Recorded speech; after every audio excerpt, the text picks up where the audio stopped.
Welcome back To what? another What? project. What? What? Broadcast. Listen, man, it feels good to be back, man. We missed y'all. I feel like we've been gone for a while, but we had to make a few upgrades and a few changes to the channel. Let me know in the comment section below if you noticed some.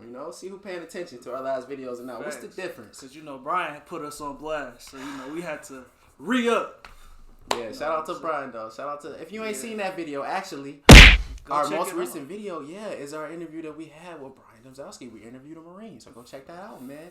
Definitely. But all right, today we here for a more serious topic, okay? So you know what? I'm gonna put on my serious face. Right. So today, obviously, we are not professionals. We are not doctors. With the help of some internet and the things that we know just from our experiences in life, we want to just go over three. We just want to go over three main forms of anxiety. Surface level. Right, that we think that you guys could be going through. So we're going to point them out and then give y'all some tips on how we think, can best help you guys out with coping with this. Because we all about helping each other. We want to see everybody win here at the Project Forward broadcast. Oh, yeah, and a big reminder is go follow us on Instagram, Twitter, subscribe to us, comment, and share it with whoever you know. That's pretty much the biggest thing. Like the video and hit that bell, man, so you can be first when we drop videos. You can be first. You can be a part of the Noti gang, you know what I'm saying? Exactly. And be down in that comment section first. Exactly. Y'all looking at future stars. Like, y'all not even him. Look at future stars. Come on. All right, but let's get into the video. Yeah. Number 1, general anxiety disorder. What is general anxiety disorder? So with this form of anxiety, you end up having anxiety in a wide variety of situations. So it's not just specific to only we'll talk about the ones before, but this one right here is just general. So basically, you can have anxiety from doing anything. Waking up in the morning could cause you anxiety. Thinking about calling your mom could cause you anxiety. Thinking about brushing your teeth could cause you anxiety. And this one is really serious because you can tell that you're having this form of anxiety if it does not match your real life situations at all. So if you're having anxiety with calling your mom, you're thinking that while you're calling your mom, your phone is gonna explode in your hand. Or when you're brushing your teeth, just your teeth will fall out. Something like that, exactly like that. So it's just kind of like really an overdone form of anxiety that a lot of people do suffer from. And these symptoms, to kind of let you know when you're having an attack with this type of anxiety, is heart palpitations, sweating, really quick or shallow breathing. Like hyperventilating, like. So the second form of anxiety that we'll be going over is post-traumatic stress disorder, also commonly known as PTSD. Okay, and so post-traumatic stress disorder is when you go through a certain trauma that you have a problem healing from.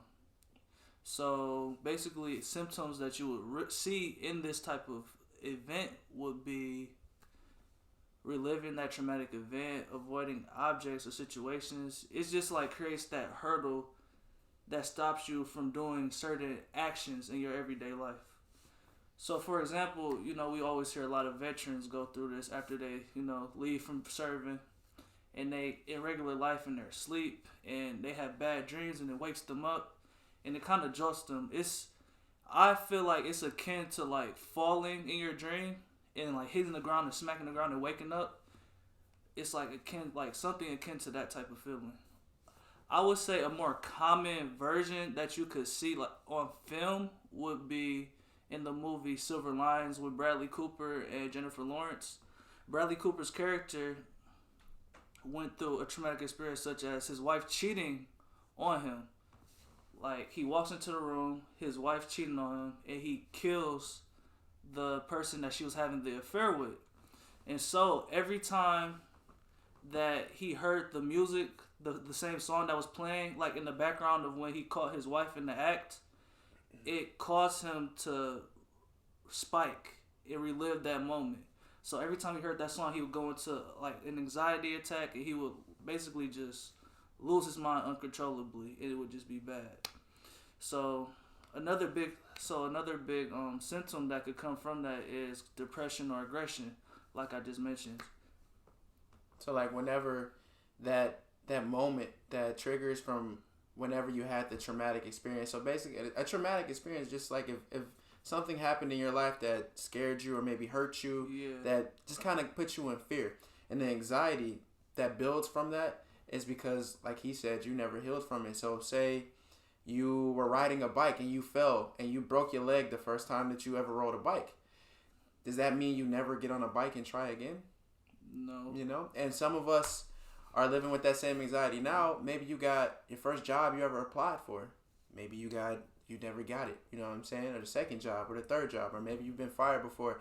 And those anxieties build up. Those little events build up to make you never want to go out and try those things again. Ever again. Right. And you can see how that could be problematic in your day-to-day life when you're trying to go and reach a goal or do something when this you might not have known has been holding you back the whole time because of something in your past you never sorted out, worked out. All right, so our third and last form of anxiety, and the one that I also feel is the most common that we've all have dealt with. Everyday people are going to be faced with on a day-to-day basis daily. It's got to be social anxiety. Now, social anxiety, well, it's like I said, it's something that I feel like we all have dealt with. But more commonly, everybody, when you think of social anxiety, my fellas out there, they want to think about when you first go and you got to talk to a girl. You know what I mean? But that's not the only time where that can happen. A lot of people have trouble just going outside in general for fear of being judged by another person, what they're wearing, what they'll talk like, what they smell like, just what they're gonna pull up in. Exactly.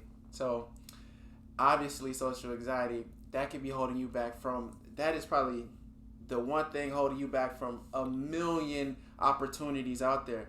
Because if you just think of anything like networking, like going out, meeting new people, talking to your boss, job interviews where you have to speak up and, introduce yourself or sell yourself, this could be the biggest one holding you guys back. Stop you from reaching that next level for sure. Because no matter how bad you're doing something, you're going to need to encounter and talk to people on the way to where you're trying to get. Mm-hmm. Yep, eventually it's gonna be a day where it has to happen. So the symptoms of this, man, is going to be trembling, stuttering over your words, irregular fast heartbeat, like when you feel like your whole body's just boom, boom, boom, boom, boom, boom. Like when you went to go talk to a girl and as soon as you get up there, you just can hear your heart beating in your ears, man, about to bust out of your chest.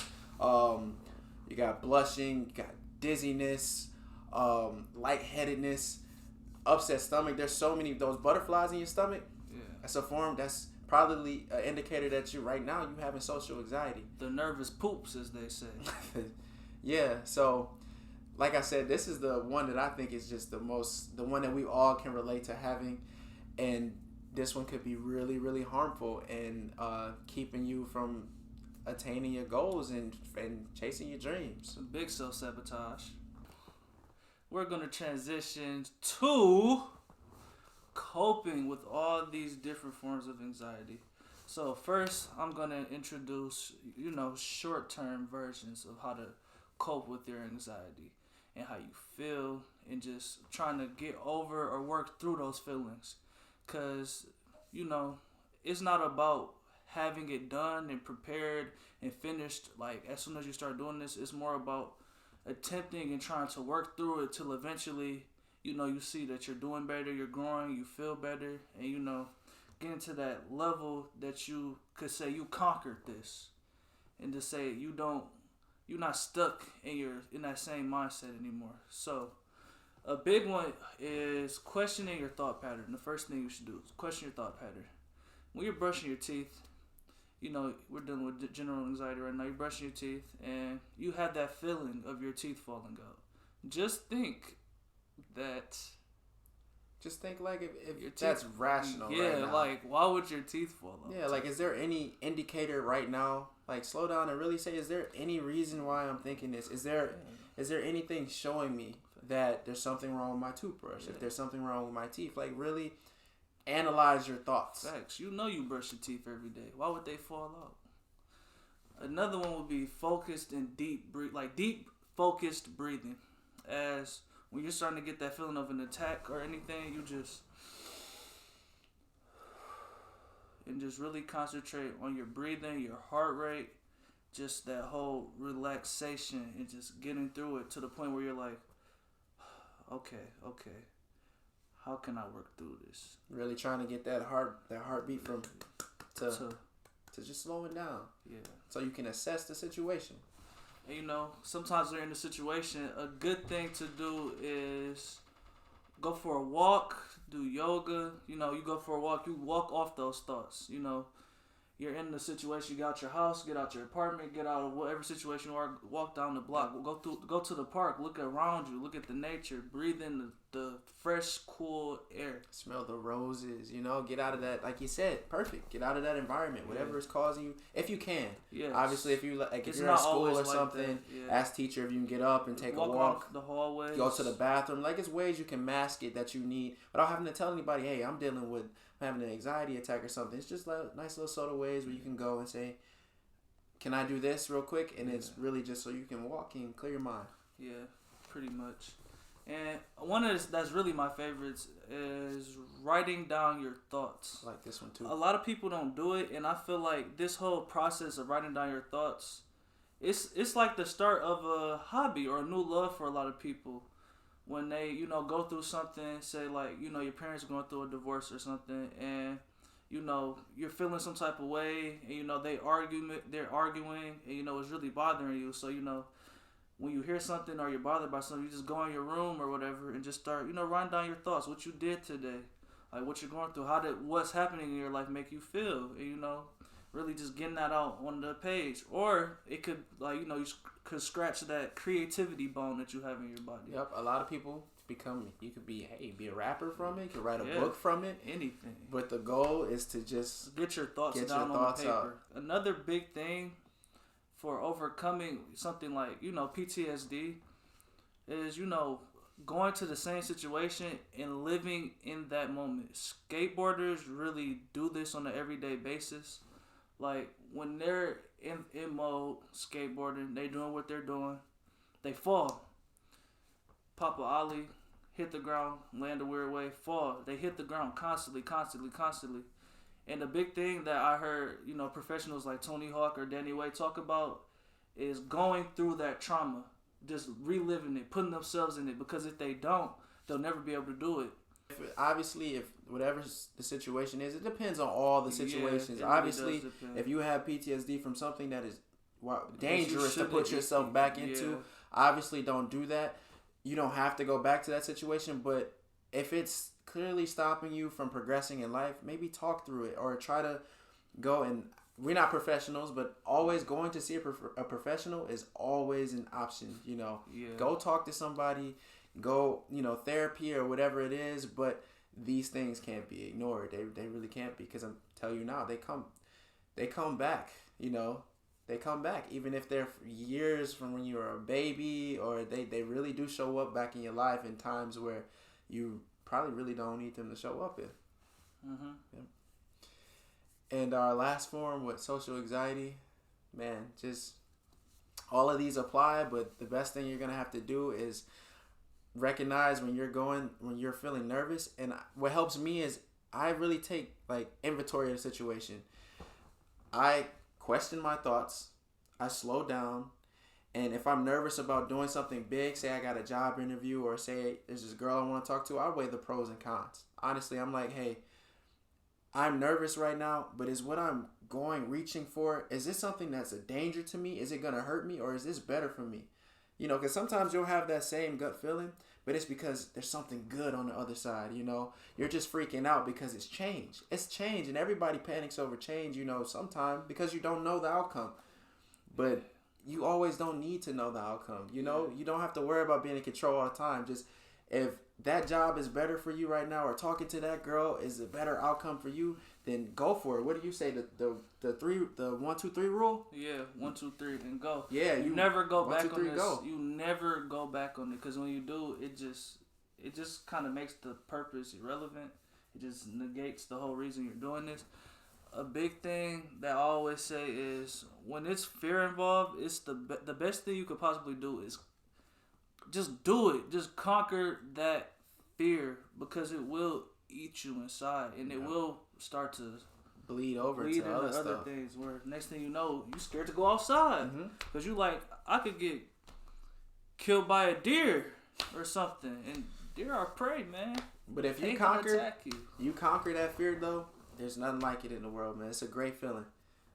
So there's those short-term goals. All right, so you heard Brandon come at you with the short-term ways to cope with anxiety. I'm here to tell you about the long-term ways to cope with anxiety. And number one is going to be to identify these triggers, right? So if you know that, what is it? Things that make you antsy, say like caffeine or drinking alcohol or smoking or eating bad. If these things that you're doing, you might have noticed, but really pay attention. If you're doing these things and right after you're feeling paranoid or you're feeling nervous or you're feeling antsy or scared, then you probably need to stop, probably need to stop doing these things and, substitute them with something more positive or just something different that doesn't give you these same feelings right after you do them of anxiety or panic attack. Daily meditation. Meditation is something I've added to my life. It's extremely beneficial in calming you down, centering you, making you live in the moment, and clearing your thoughts so you can think clearly, So I would say start off with maybe 5 to 10 minutes of meditation. You go throw on some guided meditation music, or you go on YouTube. You can go through a guided meditation. Turn on some 432 hertz music, or just take 5 minutes and just sit here and breathe, in complete silence. Right. And just the goal is to shut off those thoughts, or if you're really good, let the thoughts run and just analyze them and let them go. Realize you are not your thoughts, Truly let them go. Yeah. For things that bother you, it's a good tactic is when you feel that irritation type of feeling, analyze why you feel that way, and then come to understand it and just let it go and get over it. Yep. So meditation, a great way to get out of thinking in the past, thinking in the future. Just be present and thankful for what's around you in this moment right now. Another long-term strategy is to supplement things into your diet or change out of your diet. I know a lot of people could be lacking vitamins and they're not sure, like vitamin D or vitamin B12 or nutrients in general. Yeah, the omega-3s. If you don't know any of those are just supplements that our body needs to help us function good, to make our, to help our brains think. Yeah, brains function nice and efficient. And a lot of these, if you are deficient in these areas, could be causing a lot of your anxiety or depression. You never know, right? So with that being said, our last piece of advice or long-term strategy is to, if none of these work for you, go see a professional, man. There's something about, for some reason, there's no shame in needing help, ever. No shame. And trying to better yourself, We all need help in areas of our lives. It's totally okay. Do not fall into no stigma. You weak if you go to somebody. Don't fall into none of You're that. a lot more strong when you're able to clearly seek a professional when you need it, because it takes a lot more courage to talk to somebody else about what you're going through. And you're going to better yourself, and that's all that matters, is you trying to better yourself. All right. A lot of this information we got a lot of this information was from ourselves. A lot of it we got from online. The library. At Healthline, and I think the other one is I want to say Blueberry.com. It was not WebMD. Nope, it was not. It was not Wikipedia either. None of that stuff.